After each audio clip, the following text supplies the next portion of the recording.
mereka itulah yang membeli kesesatan dengan petunjuk. Maka perdagangan mereka itu tidak beruntung, dan mereka tidak mendapat petunjuk. مثلهم كمثل الذي استوقد نارا فلما أضاءت ما حوله ذهب الله بنورهم وتركهم في ظلمات لا يبصرون. Perumpamaan mereka seperti orang-orang yang menyalakan api. Setelah menerangi sekelilingnya, Allah melenyapkan cahaya yang menyinari mereka dan membiarkan mereka dalam kegelapan. Tidak dapat melihat.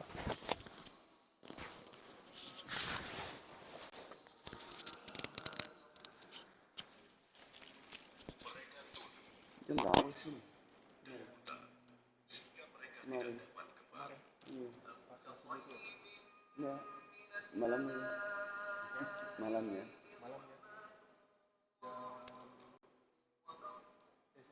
Sore sini. Oh. Sana kan habis maghrib. Ini walaupun budaya. Kenapa kok makan? Disuruhnya ganti Atau seperti orang yang ditimpa hujan lebat dari langit. kira janjian sama apa? Hari sampai jam 9 dari sana. WA mana? Kalau pas itu bed saya kan ke seberang. Makanya kirim ini Sherlock. Pokoknya Pak Apung.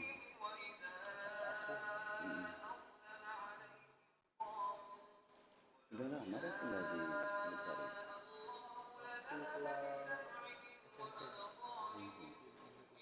Ini di mana? Ini apa? Hampir saja kilat itu menyambar Kok penglihatan nggak kenal mereka. sama orang seberang? Setiap kali kilat itu menyinari, Buka mereka ini aja berjalan di nanti. bawah sinar itu. Rekomendasi di ini.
Bismillah, bihamdihi, assalamualaikum warahmatullahi wabarakatuh. Alhamdulillah, nahmaduhu wa nasta'inuhu wa nastaghfiruh wa na'udzu billahi min syururi anfusina wa min sayyiati a'malina. May yahdihillahu fala mudilla lahu wa may yudlilhu fala hadiya lahu. Asyhadu an la ilaha illallah wahdahu la syarika lah wa asyhadu anna sayyidana Muhammadan abduhu wa rasuluh. Allahumma salli ala sayyidina Muhammad wa ala ali sayyidina Muhammad. Allahumma iftah lana futuhal arifin wa faqihna fid din wa 'allimna ta'wil wa ja'alna min 'ibadika salihin. Rabbi shrah li sadri wa yassir li amri wa hlul 'uqdatam min lisani yafqahu qawli, amma ba'd. Jamaah kaum muslimin muslimat, jamaah pengujian rahimakumullah wa hafizakumullah. Qala al-musannif rahimahullah ta'ala wa nafa'ana bi ulumihi wa ulumi masyayikhina fid dharain amin. Ila an qala wal maqalatul hadiyata asyarata an Nabi sallallahu alaihi wasallam. Bahasan yang ke-11 dari bab yang kelima. Rasulullah sallallahu alaihi wasallam bersabda, "Iktanim khamsan qabla khamsin." Jagalah 5 hal sebelum datangnya 5. Gunakan sebaik-baiknya 5 perkara, 5 hal, 5 keadaan sebelum datangnya 5 keadaan yang lain. Pertama, syababaka qabla haramika. Jagalah masa mudamu sebelum datang masa tuamu. Jadi jagalah masa muda sebelum datang masa tua. Karena juga belum tentu orang akan datang sampai masa tua. Banyak sekali masa muda sudah habis jatah meninggal dunia. Juga jika masa muda tidak digunakan sebaik-baiknya, berencana bermaksiat sepuas-puasnya, nanti ditaubatkan kalau sudah tua. Prinsip seperti ini juga bisa mematikan hati. Kalau hati mati, maka tidak jadi bertaubat. Kemudian dalam hadis qudsi Allah sudah sampaikan, Rasulullah SAW bersabda, Allah mencintai orang tua yang taat, orang tua yang taubat, tapi Allah lebih cinta kepada pemuda yang taat, pemuda yang bertaubat. Kalau tua ya sudah tidak ada tawar-menawar. Muda masih banyak ujiannya, masih banyak penghias hidupnya, tipu daya luar biasa. Tapi berhasil taat, taubat, itu sangat dicintai oleh Allah. Maka dalam hadis Rasulullah SAW, sab'atu nafarin yuzilluhumullah tahta zillih yawma la zilla illa zilluh. Sab'atu nafarin yuzilluhumullah tahta zilli arsyih. Ada 7 golongan yang dijamin mendapatkan naungan pertolongan dari Allah Subhanahu wa taala. Di hari tidak ada pertolongan kecuali pertolongan Allah kelak. Yaitu yang pertama, imamun adil, pemimpin yang adil. Yang kedua adalah wasyabun nasya'a bi'ibadatillah, pemuda yang hidupnya diisi dengan taat beribadah pada Allah Subhanahu wa taala. Islam itu begitu sangat memuliakan pemuda yang taat beribadah. Begitu juga orang tua. orang tua itu dalam hadis Allah perhatikan sobahan wa masaan. Pagi dan sore Allah perhatikan, maknanya Allah sangat perhatikan para orang tua. Sampai-sampai Allah bersabda, Allah berfirman dalam hadis qudsi, malulah kepadaku, wahai orang tua, kan?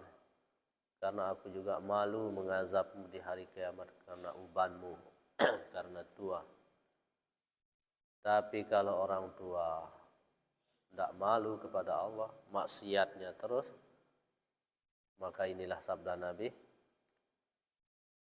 wa syarrun nas, seburuk-buruk manusia, man tola umruh, yang panjang umurnya, wa sa'a amruh, tapi jelek perbuatannya. Na'udzubillah min dzalik. Nah, ini sabda Nabi yang pertama, jagalah masa mudamu sebelum datang masa tuamu. Karena banyak sekali orang berprinsip masa muda berpoya-poya, masa muda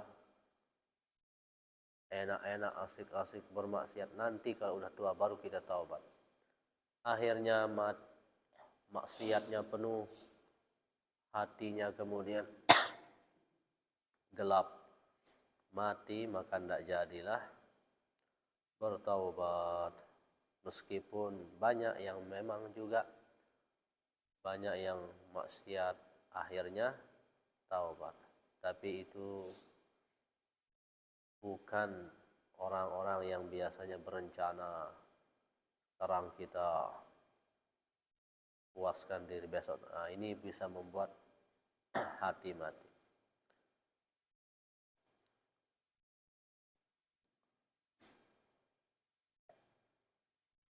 Jaga masa muda sebelum masa tua. Dan namanya pemuda itu luar biasa. Begitu sangat dimuliakan pemuda-pemuda yang taat beribadah. Sehingga kalau masjid itu atau suatu kampung, suatu daerah, pemudanya itu baik-baik. Kalau masjid banyak isinya pemuda, itu tandanya kemajuan yang luar biasa. Atau misalnya remaja masjidnya hidup, itu luar biasa. Di antara manfaatnya, enaklah para pengurus melakukan segala kegiatan karena yang bergerak para pemuda.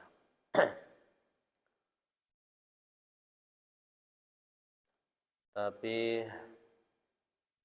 tidak semua tempat, dan apalagi di zaman ini cukup jarang masjid yang ada yang banyak diisi pemudanya, apalagi sholat subuhnya.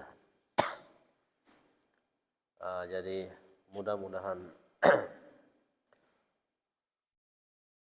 anak keturunan kita dijaga oleh Allah Subhanahu wa taala. Masa muda menjadi masa yang sangat istimewa untuk selalu taat kepada perintah-perintah Allah, menjauhi segala larangannya. Yang kedua, wasihataka qabla saqamika. Jagalah masa sehatmu sebelum datang sakitmu. Jadi kita saja yang merasakan sakit gigi saja. Ketika sakit gigi baru kita merasakan ternyata gimana enaknya kalau kita sholat dalam keadaan tidak sakit gigi. Kita bisa berusaha lebih nikmat sholatnya, lebih khusyuk, lebih enak kita ibadah. Satu sakit aja, satu anggota tubuh kita yang sakit sudah luar biasa kita rasakan nikmatnya. Seorang yang sakit mata, satu anggota tubuh yang sakit mata saja Kita ketika sakit mata mengatakan, oh, bagaimana asiknya ternyata ketika mata kita sehat, nikmatnya baca Quran, baca buku, melihat kekuasaan Allah, nikmatnya ibadah. Nah, jadi baru kita tahu gimana luar biasanya nikmat sehat ini ketika kita sudah diberikan sakit. Ketika diberikan sakit. Oleh sebab itu Rasulullah SAW berpesan, jagalah masa sehatmu sebelum datang sakitmu.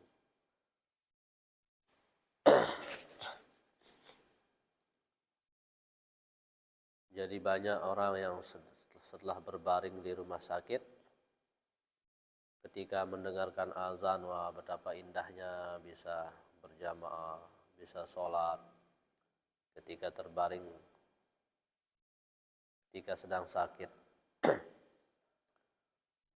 Begitu sehat, ya benar.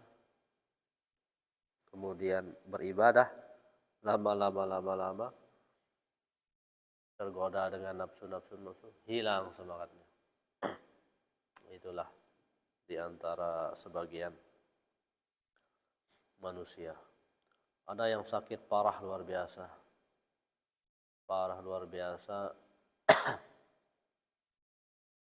Dioperasi. Ketika sembuh benar bertaubat, taat beribadah.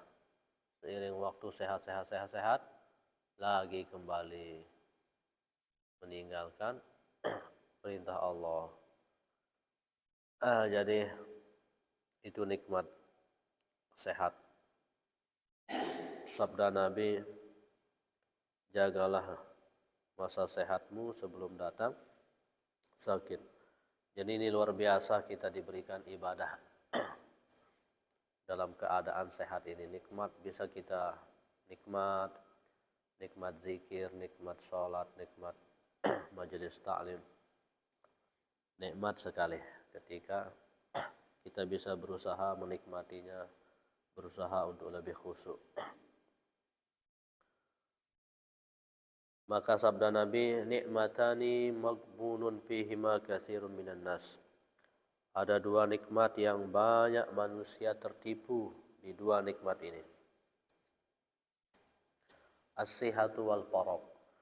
Nikmat sehat dan nikmat kesempatan. Ini sabda Nabi. Dua nikmat ini banyak manusia yang tertipu. Tertipu bagaimana? Diberikan nikmat sehat, nikmat kesempatan, luas waktunya, tapi tidak beribadah, tidak diisi dengan hal-hal yang baik. Maka salah satu doa, Allahumma barik lana fi asma'ina wa basarina wa quwwatina wa qulubina wa azwajina wa dhurriyyatina alaina innaka antat tawwabur rahim. Kita mohon diberkahi oleh Allah Subhanahu wa taala. Salah satunya di bulan Rajab ini, doa yang kita diajarkan Rasulullah, Allahumma barik lana fi Rajabin wa Sya'ban wa ballighna Ramadan.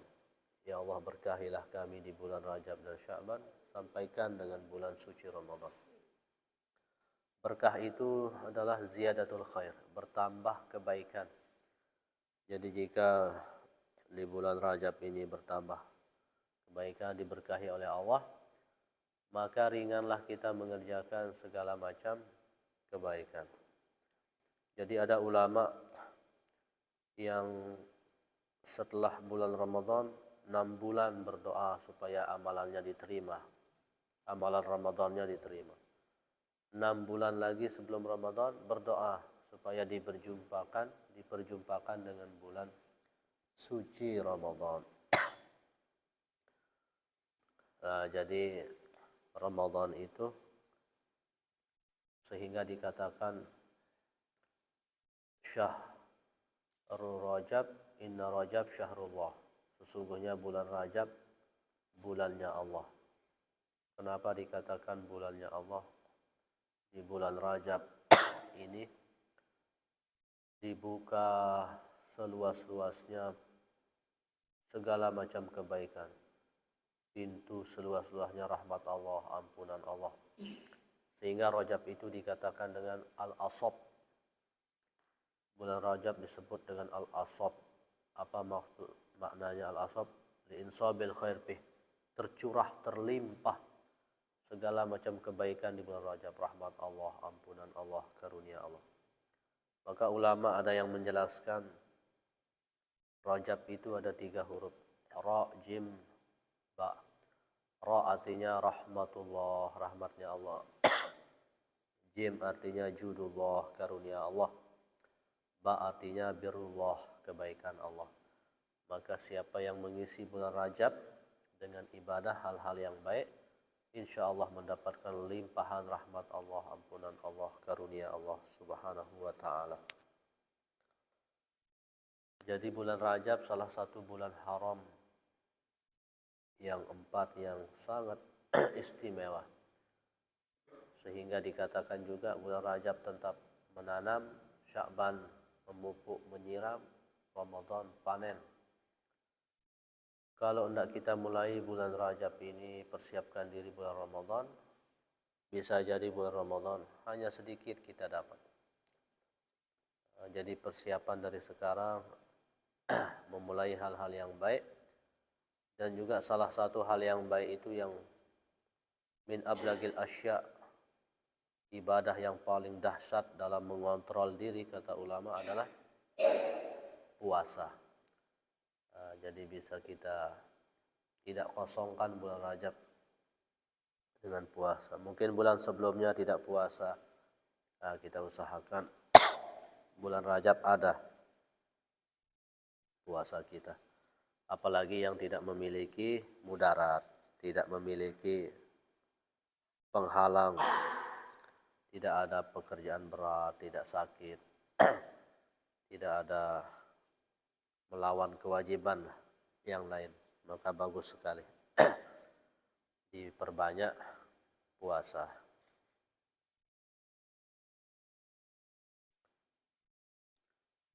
Nah, ini salah satu waktu luang di bulan Rajab, waktu sempat, waktu sehat, kita sambut. Dijelaskan juga bulan Rajab tempat kita bersihkan anggota tubuh. Bersihkan anggota tubuh, kontrol mata kita, lidah kita, semua anggota tubuh. Dan diistighfarkan, mohonkan ampun kepada Allah Subhanahu wa ta'ala. Bulan Syaban tempat kita jaga, bersihkan hati. Maka bulan Ramadan insya Allah panen besar-besaran. Jadi beda orang yang mempersiapkan diri sebelumnya dengan tidak ada persiapan. Persiapan diri dalam arti mohon ampun kepada Allah, istighfar sungguh-sungguh dari bulan Rajab ini. Mulai kita jaga anggota tubuh kita, hati kita. Insya Allah bulan Ramadan itu disebut dengan bulan panen. Kalau bulan Rajab Sya'ban ini kita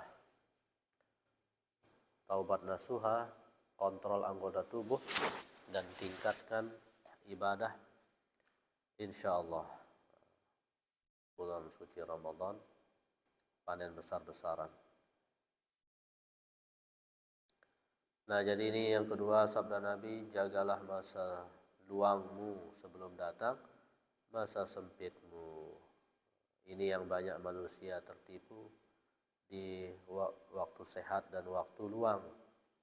Waktu luangnya banyak, sehatnya luar biasa, tapi tidak diisi dengan ibadah-ibadah.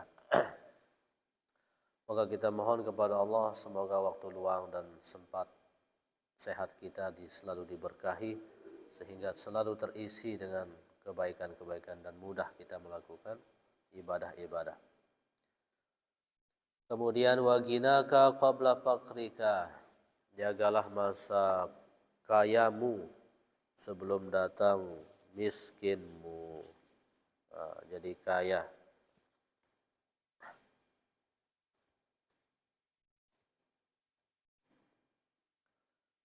Jadi orang itu diberikan kaya, ada amanat. Yang cukup zakat, zakat. Yang tidak cukup zakat, sedekah. Gunakan sebaik-baiknya orang itu bisa menjadi sebaik-baik manusia dengan hartanya. Perhatikan miskin, yatim, perhatikan pembangunan-pembangunan yang manfaatnya luar biasa untuk ilmu, untuk kesejahteraan. Nah, harta itu menjadi alat kita semakin tinggi insya Allah di sisi Allah Subhanahu wa Ta'ala. Gunakan masa kayamu sebelum datang masa. Ya, jadi kaya itu Allah sudah tetapkan, ada yang kaya sampai dia mati, ada yang kaya setengah saja dari umurnya. Jadi seperti lagu itu, lagu Saddari Sulaiman, miskin sementara, kaya sementara, sakit sementara, sehat sementara, tampan pun sementara, cantik sementara, dunia sementara, akhirat selama-lamanya. Nah, jadi banyak orang yang kaya kemudian tertipu, tidak beramal, tidak sedekah, tidak infak, kemudian qadarullah selesai kayanya bangkrut. Nah, baru menyesal tidak dapat dengan hartanya itu terampuni dosanya, diangkat derajatnya. Jadi orang dengan hartanya itu bisa menjadi penghapus dosanya besar-besaran. Keluarkan zakatnya, keluarkan sedekah, itu penghapus dosa luar biasa, sangat besar. Belum lagi pengangkat derajat. Banyak sekali hadis bagaimana istimewanya orang yang menginfakkan hartanya di jalan Allah, zakatnya, sedekahnya. Nah, jadi kita sudah dipesan oleh Rasulullah, jagalah masa kayamu sebelum datang miskin. Artinya gunakan sedekah, infak, zakat. Wa hayataka qabla mautika. Gunakan sebaik-baiknya masa hidupmu sebelum datang matimu. Jadi kita hidup ini salah satu nikmat yang terbesar. Salah satu nikmat yang sangat besar yang Allah berikan kepada kita namanya nikmat hidup. Sehingga Imam Ghazali mengatakan,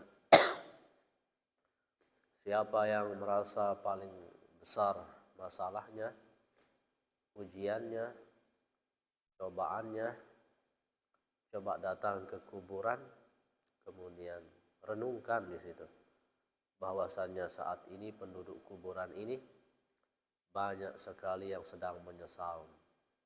Bahkan diungkapkan di dalam Al-Quran, perkataan orang yang sudah mati itu ingin dikembalikan, farji'na na'mal soleh, ya Allah kembalikanlah kami, katanya kami akan beramal soleh ya Allah.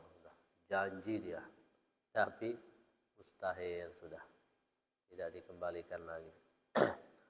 Oleh sebab itu Rasulullah berpesan, gunakan sebaik-baiknya masa hidupmu, mumpung masih hidup.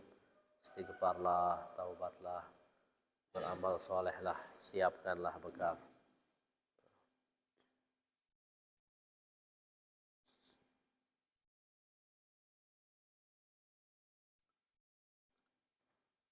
Malaikat Jibril pernah berkata kepada Rasulullah, ya Muhammad, tapi ini sindiran buat kita kalau Rasulullah sudah maksum. Ya Muhammad, ish ma syi'ta, hiduplah sesukamu. Fa innaka maitun, tapi ingat kau akan mati. Ini buat kita. Ya, hidup sesukamu, tapi ingat kamu akan mati. Artinya kita siap pertanggungjawabkan apa yang kita lakukan. Kita ini akan terputus, kelezatan di dunia ini akan terputus dengan kematian. Maka yang termasuk orang yang beruntung adalah orang yang senantiasa rajin mengingat kematian. wa faraghaka qabla syughlika. Yang kelima, jagalah masa luangmu sebelum datang sempitmu. Ya, banyak waktu luang kita. Sehingga Rasulullah sudah dalam hadis tadi, dua nikmat yang banyak orang tertipu, nikmat sehat dan nikmat sempat. Mumpung kita sempat, maka isi dengan mendekatkan diri kepada Allah Subhanahu wa ta'ala. Ini 5 yang sering kita dengar insyaallah, dan terus kita saling mengingatkan. Tidak tahu pas kita mendengar ke berapa kali, kadang disitulah kita dihujani oleh Allah pertolongannya.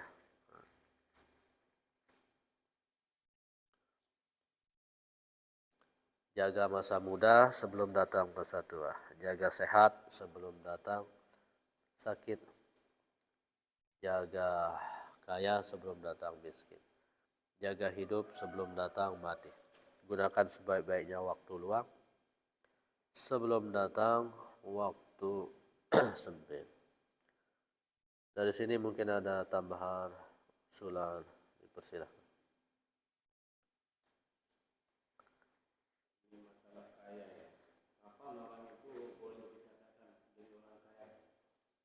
Ya. Ya. Kalau dalam tasawuf kan orang yang paling kaya adalah orang yang paling reda terhadap apa yang Allah berikan. Ini secara tasawuf. Orang yang walaupun hartanya misalnya hanya 100.000, tapi dia paling reda, paling ikhlas, paling ridho, maka dia paling kaya. Tapi dalam fikih yang dikatakan kaya adalah penghasilannya itu lebih daripada kebutuhannya. Misalnya kebutuhannya sebulan 1 juta misal. Penghasilannya lebih 1 juta, maka itu sudah kaya. Kalau miskin, kebutuhannya 1 juta, penghasilannya lebih dari 500, lebih dari setengah, itu miskin. Kalau fakir, kebutuhannya 1 juta, penghasilannya kurang dari setengah, kurang dari 500, itu sudah fakir. Kebutuhan sebulan 1 juta, penghasilannya 200. Nah, itu fakir. Jadi fakir itu bukan hanya yang tidak punya tempat tinggal, tapi dia kurang dari setengah kebutuhannya, penghasilan itu. Nah, jadi kalau penghasilan kita lebih daripada kebutuhan, maka itu sudah kaya. Maka gunakan masa kaya sebelum datang, artinya sedekah. Ada juga yang sudah kita bahas. Sahabat bertanya kepada Rasulullah, kan Rasulullah sudah berpesan, kurangi beban katanya kan. Kurangi beban, karena nanti setelah mati itu ada, ibarat kita mendaki itu dakiannya curam, perjalanannya jauh. Maka supaya perjalanan ringan, kurangi beban, kata Nabi. Ada sahabat bertanya, wahai Rasulullah, saya ini termasuk orang yang berat apa yang ringan? Rasulullah bertanya, ada makananmu hari ini? Ada. Ada makananmu besok? Ada. Ada makananmu setelah besok? Tidak ada. Oh, kamu termasuk orang yang ringan. Kalau ada makananmu sampai setelah besok, termasuk hisab yang lumayan. Nah, kita ini sudah siapkan. Nah, tapi kan tidak bisa kita samakan dengan orang-orang. Jadi dunia ini bisa menjadi kendaraan, bisa menjadi mulia, bisa menjadi sebaik-baik tempat jika kita niatkan menjadi kendaraan untuk akhirat. Karena ada hadis, orang yang di antara awal-awal yang masuk surga, orang yang punya harta dan digunakan hartanya sesuai dengan tempatnya, sesuai dengan yang diinginkan oleh Allah. Jadi sebagian ulama menjelaskan arti syukur. Syukur itu Syukur itu adalah menggunakan nikmat yang Allah berikan kepada kita sesuai yang diinginkan Allah. Orang yang diberikan harta, apa yang diinginkan Allah di situ? Hartanya digunakan di jalan Allah. Nah, jadi kaya itu penghasilannya lebih banyak daripada kebutuhan. Kebutuhan 1 juta, penghasilannya 1 juta lebih, itu sudah kaya. Mungkin ada tambahan.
Ya, itu tadi saya sampaikan.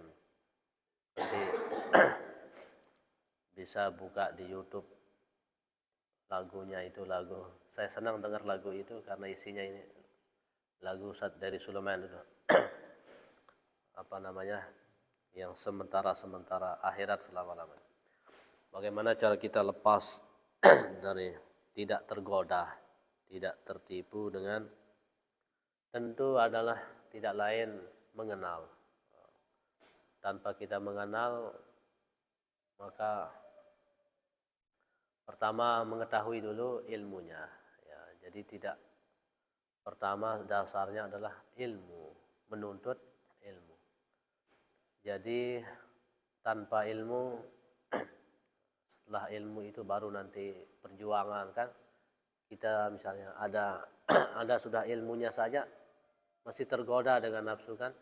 Tapi kalau sudah ada ilmu, ibaratnya sudah ada rem-rem kita kan. Ibarat punya rem. Bagaimana membekali keluarga, anak supaya tidak tertipu kita semua? Ya, yang pertama ilmu. Tanpa ilmu kita tidak tahu apa. Jadi dengan ilmu ini kita kenal. Kalau ilmu ini tidak ada tawar-menawar. Ini syarat pertama takwa itu ilmu. Kan kita berkoar-koar, bahkan menjadi rukun khutbah Jumat. Mari kita tingkatkan takwa kita. Mari kita bertakwa. Takwa itu kan mengerjakan perintah Allah, sholat dan sebagainya. Sholat itu punya tata cara, punya rukun. Sebelumnya ada wudhunya, punya rukunnya. Air bersuci, ada air yang tidak boleh dipakai.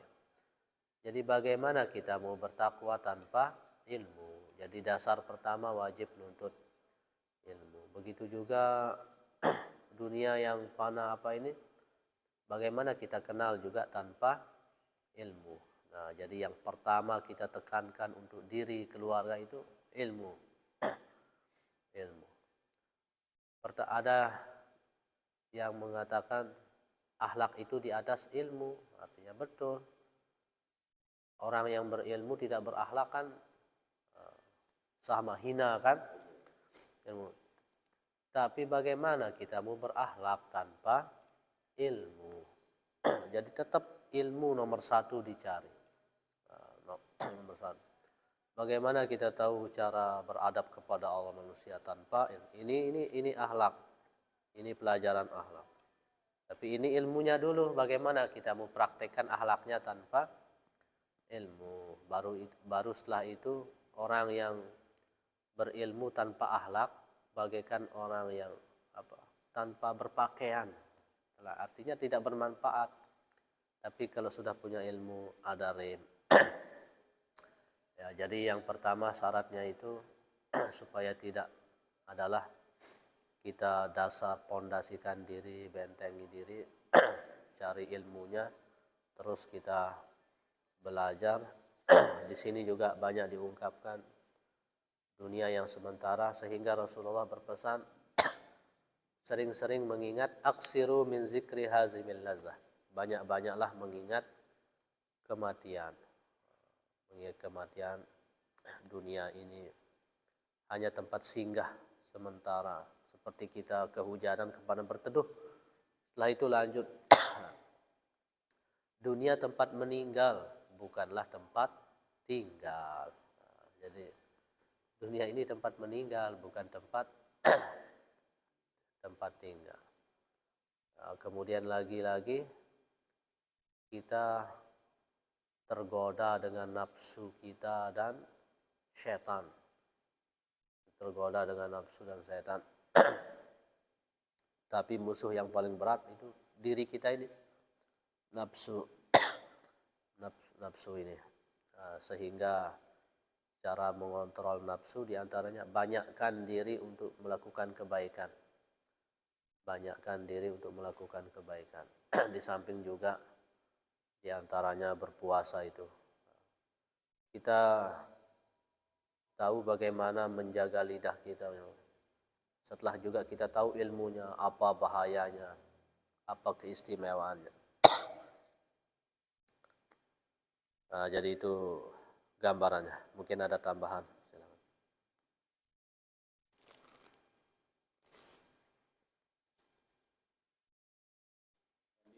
Silakan.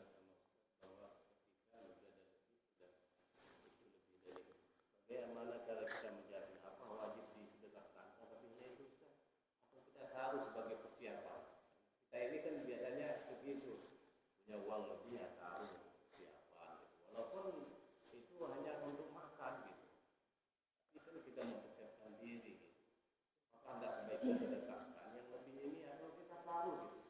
Siapkan itu sakit gitu. Siapkan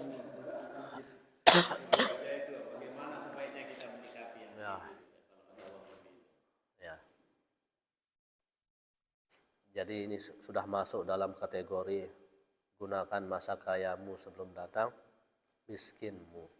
Jadi kalau sudah dapat harta yang lebih dari kebutuhan berkaya, tapi kalau belum mencapai nisab, belum seharga 84 gram emas, maka belumlah wajib kita zakat.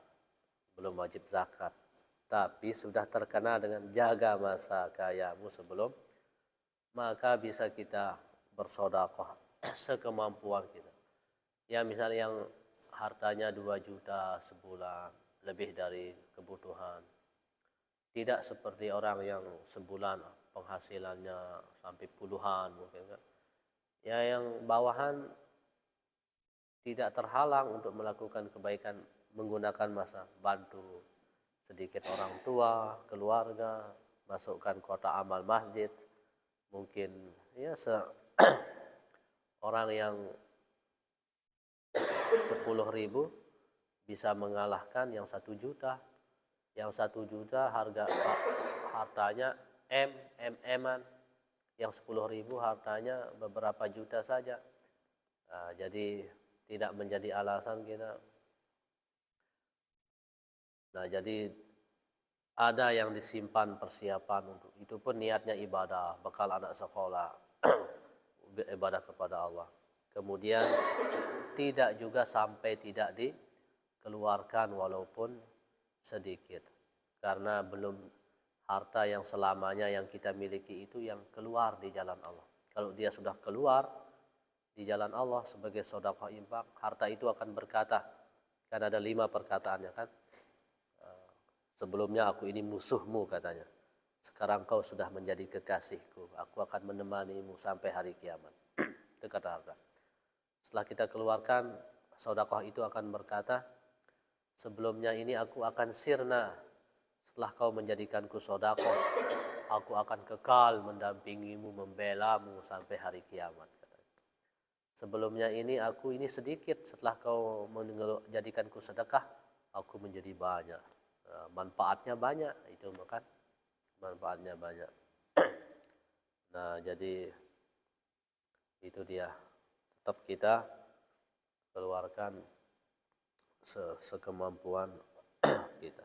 Jadi tidak full semuanya tidak ada yang keluar sama sekali. Nah, jadi inilah Rasulullah gunakan masa adamu, bahasa kita masa adamu sebelum datang masa tidak adamu, masa ada uang.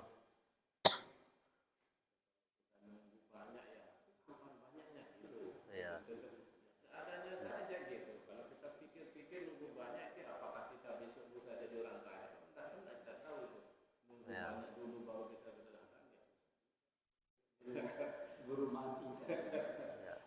Kita aja yang jadinya menyisihkan. Iya, dan itu sebaik-baik sedekah orang yang ingin kaya tapi dia belum kaya gitu, tapi sudah sedekah. Makanya dalam hadis qudsi itu yang paling dicintai oleh Allah adalah orang miskin yang pemurah. Kaya yang pemurah Allah cinta, tapi miskin yang pemurah Allah amat cinta.